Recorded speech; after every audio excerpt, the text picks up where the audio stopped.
RS brothers లో ఆషాఢం KG sale మళ్ళీ మొదలైంది. మరెన్నో క్రేజీ ఆఫర్స్ ఖైదీ చేయండి RS brothers.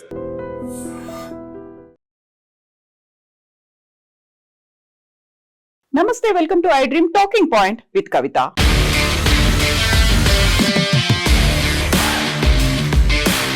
Air India Ahmedabad లో క్రాష్ కు గురైన తర్వాత ఇప్పుడు రోజులు గడుస్తున్న కొద్దీ సంచలన విషయాలు వెలుగులోకి వస్తున్నాయి. ప్రస్తుతం కుటుంబీకులకు చనిపోయిన వారి మృతదేహాలు మిస్ అయ్యాయి, మిస్ప్లేస్డ్ గా వేరే వాళ్ల మృతదేహాలు మాకు వచ్చాయి అనే మాట బ్రిటిష్ ఫ్యామిలీలు చెప్తున్నాయి. మొన్న జరిగినటువంటి ఈ ఇన్సిడెంట్ లో 272 మంది చనిపోతే అందులో 52 మంది బ్రిటిషర్లు ఉన్నారు. 40 మందికి భారతదేశంలోనే అంత్యక్రియలు జరిగితే 12 మృతదేహాలని శవపేటికల్లో పెట్టి యూకేలో ఉన్నటువంటి ఫ్యామిలీస్ కి అందిస్తే అందులో 2 ఫ్యామిలీస్ తమ కుటుంబ సభ్యులకు చెందినటువంటి మృతదేహాలు రాలేదు అనే మాట చెప్పడం ఇప్పుడు సర్వత్రా చర్చనీయాంశమైంది.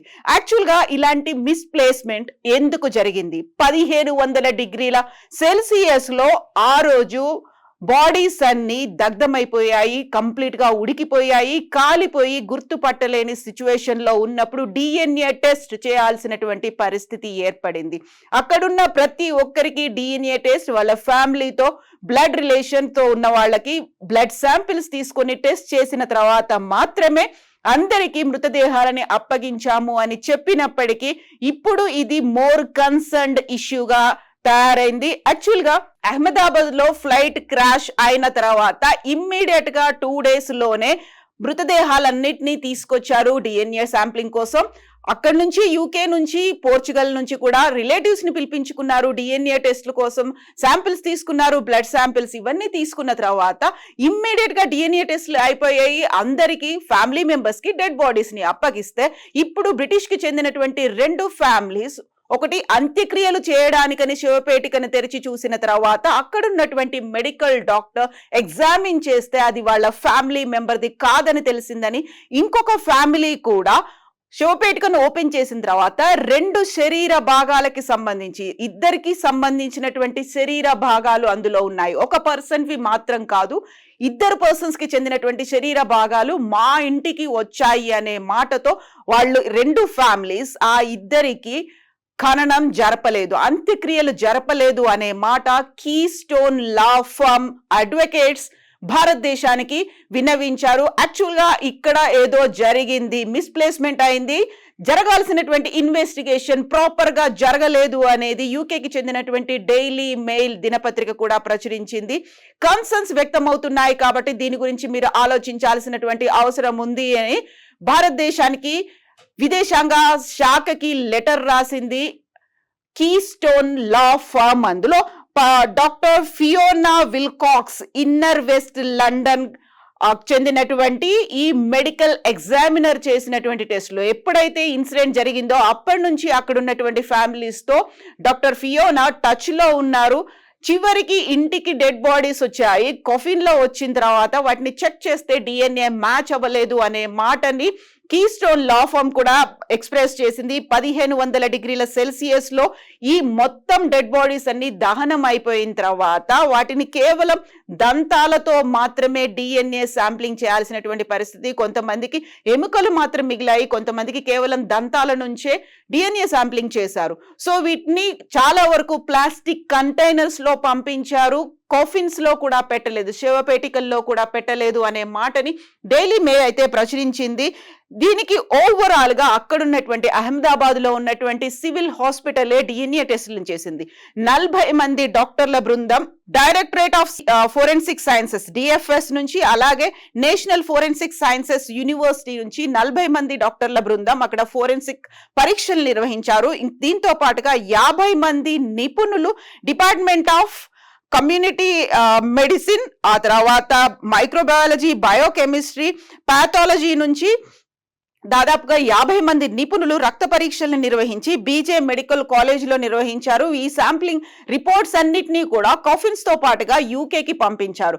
మిగతా 40 మందికి సంబంధించినటువంటి అంత్యక్రియలు ఇక్కడే జరిగాయి, భారతదేశంలోనే జరిగాయి.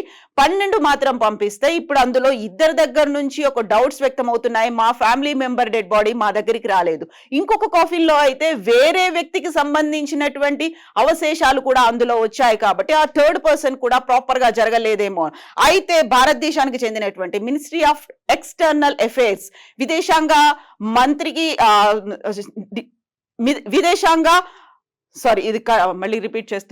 మినిస్ట్రీ ఆఫ్ ఎక్స్టర్నల్ అఫైర్స్ కి చెందినటువంటి స్పోక్స్ పర్సన్ రణ్ధీర్ జైస్వాల్ మాత్రం డిగ్నిటీని మెయింటైన్ చేశాము, కావాల్సినటువంటి ప్రోటోకాల్స్ అన్నిటినీ పాటించాము మేము. యాక్చువల్ గా ఎయిర్ ఇండియాకి ఇది సంబంధం లేదు.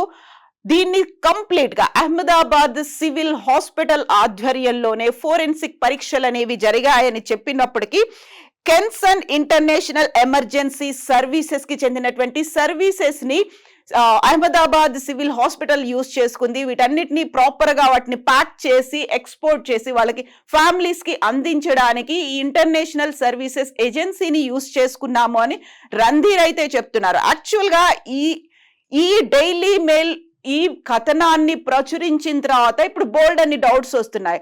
ఆగమేఘాల మీద ఏమైనా 272 మందికి డిఎన్ఏ శాంప్లింగ్స్ జరిగాయా అని. ఎందుకంటే ఆ డిఎన్ఏ శాంపిల్స్ అన్ని ప్రాపర్ గా జరిగాయని తెలిసిన తర్వాత మాత్రమే పాషమైలారంలో సిగాచి ఇండస్ట్రీస్ లో జరిగినటువంటి పరిశ్రమ బ్లాస్ట్ తర్వాత డిఎన్ఏ శాంప్లింగ్ కోసం ఇక్కడ నుంచి కూడా ఫోరెన్సిక్ నిపుణులు అహ్మదాబాద్ కు వెళ్లారు. సివిల్ హాస్పిటల్లో అక్కడ ఎలా శివ పరీక్షలు చేశారు, డిఎన్ఏ టెస్టులు కావచ్చు, మిగతా శాంప్లింగ్స్ అన్ని ఎలా కలెక్ట్ చేశారు అనే సమాచారాన్ని ఇక్కడ నుంచి నిపుణులు ఫోరెన్సిక్ నిపుణులు అక్కడికి వెళ్లి తెలుసుకొని వచ్చారు. ఇక్కడ కూడా ఆ డిఎన్ఏ శాంప్లింగ్స్ ని అదే పద్ధతిలో చేసి ఇక్కడ ఫ్యామిలీ మెంబర్స్ కి ఆ డెడ్ బాడీస్ ని అందించారు. బట్ ఇప్పుడు అక్కడే వస్తున్నటువంటి మెయిన్ డౌట్ కేవలం ఆ ఇద్దరు ఫ్యామిలీ మెంబర్స్ కి అక్కడ రాంగ్ గా వెళ్ళిందా. అలా ఇద్దరు ఫ్యామిలీ మెంబర్స్ కి 3 డెడ్ బాడీస్ కి సంబంధించినటువంటి భాగాలు అవశేషాలు వెళ్ళినప్పుడు మిగతా ఫ్యామిలీ మెంబర్స్ ఎవరికైతే అంత్యక్రియలు జరిపారో వారి పరిస్థితి ఏంటి? యాక్చువల్ గా ఆ ఫ్యామిలీ మెంబర్స్ కి ఆ ఫ్యామిలీ వాళ్లే జరపలేదా, వేరే వాళ్ళకి జరిపారా అనేది.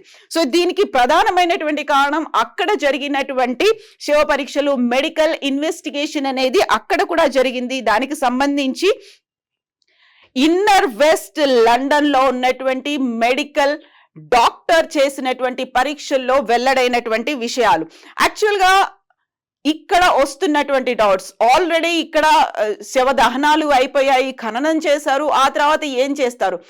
బట్ భారతదేశ విదేశాంగ శాఖ మాత్రం దీన్ని యాక్సెప్ట్ చేయట్లేదు. మేము జరపాల్సినటువంటి అన్ని ప్రక్రియల్ని ప్రోటోకాల్స్ ని పాటించాము, ఒక డిగ్నిటీని కూడా మెయింటైన్ చేశాము. మరణానికి సంబంధించి ఏదైతే భంగం కలగకుండా ఉండాలో ఆ డిగ్నిటీని కూడా మేము మెయింటైన్ చేశాము. బట్ అక్కడ ఒక డౌట్ వచ్చింది కాబట్టి అక్కడ ఉన్నటువంటి నిపుణులు కూడా అనుమానాల్ని వ్యక్తం చేశాం కాబట్టి అనుమానాల నివృత్తి కోసం వారితో కలిసి పనిచేస్తామని మినిస్టర్ ఆఫ్ ఎక్స్టర్నల్ అఫైర్స్ అయితే అనౌన్స్ చేసినప్పటికీ కూడా వస్తున్నటువంటి డౌట్స్ సేమ్ భారతదేశంలో కూడా అలాంటి పరిస్థితే కనిపిస్తోంది. మిగతా వాళ్ళకి ఏం జరిగింది అనే దాంట్లో ఓవరాల్ గా అయితే అహ్మదాబాద్ బాంబ్ బ్లాస్ట్ కి సంబంధించి ఏఐబి రిపోర్ట్ వచ్చిన తర్వాత ఇన్ డెప్త్ అనాలిసిస్ ఏమవుతుంది, ఏమి ఇస్తారు, ఎందువల్ల ఈ ఫ్లైట్ క్రాష్ అయింది అనేటువంటి ఇన్ఫర్మేషన్ తెలుస్తుంది అని అనుకున్నప్పుడు ఇప్పుడు వచ్చినటువంటి ఈ గందరగోళమైనటువంటి పరిస్థితితో ఎవరి మృతదేహాలు ఏ కుటుంబానికి వెళ్ళాయి? యాక్చువల్ గా భారతదేశానికి చెందిన వాళ్ళది యూకేకి వెళ్ళిందా, యూకే వాళ్ళది మన వాళ్ళు ఖననమో లేకుంటే అంత్యక్రియలో జరిపారా అనేది ఇప్పుడు ఒక పెద్ద మెస్ లాగా మారిపోయింది.